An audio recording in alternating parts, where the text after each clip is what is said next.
kind of the first go around, and so you get to learn a lot of good things from me, and maybe I'll improve on it over time. But want to first off give a little caveat. This is going to be something where we're going to give you some education information, but I am not qualified to give you legal tax advice or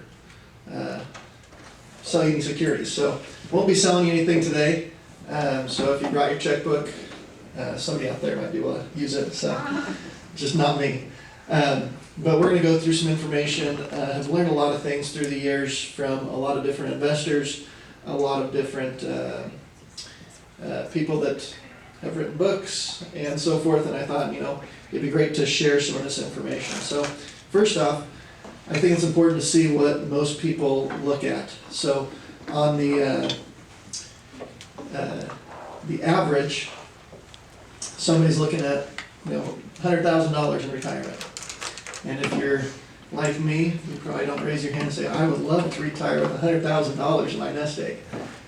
Or even those at 65 to 74 that are getting just $150,000.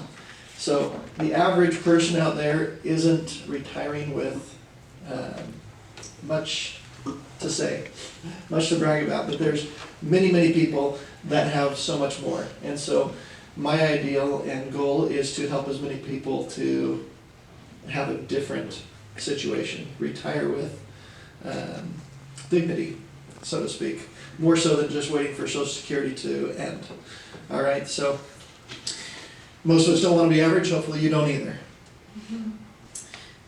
What if I told you how you could make $1.8 million in 25 years?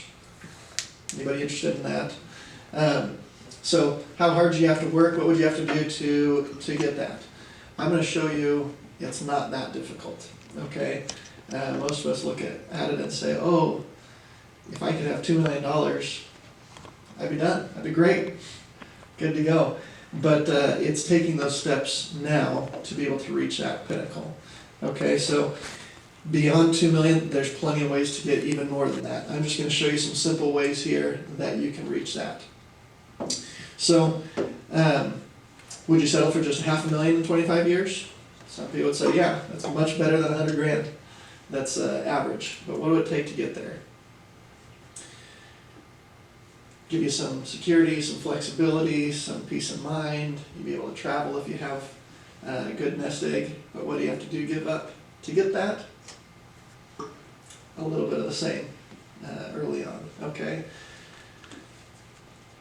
So what if I could show you how to make $500,000 to $2 million in 25 years? How much would you have to invest now to get there? That's a question for you. Any guesses? What would you need to invest now in order for compound interest to get you to 500 to 2 million? 21? 50,000? 50,000? Oh, how much money? How much money? 4,000 a month. 4,000 a month. I like a guess. Come on, throw out some other answers. What are some other guesses? 100,000. 100,000. Okay. Between 137,000 and 275,000 is what it would take with different strategies that I'm going to show you. Okay, but not everybody has that. Some of us might have that. Some people might just say, on a monthly basis, I could invest something to get to my future. Okay, so what we're going to show you also is if you could invest just $500 to $1,000 a month, not a month. Actually, yes, a month. For the next 25 years to get you that $500,000 to $2 million. Okay? So, the biggest question is, would you take those steps? Would you be willing to start sacrificing, start being diligent with it? A lot of people say, oh, that's 25 years down the road. I'll think about that in 10 years. I'll think about that in 15 years. And that's the problem, is that what do they say the eighth wonder of the world is? Was that Einstein? Eighth wonder of the world, anyone know? Compound interest. Okay, so if you get started early on, it starts to compound. That's the parabola, the parabolic curve that we're looking at.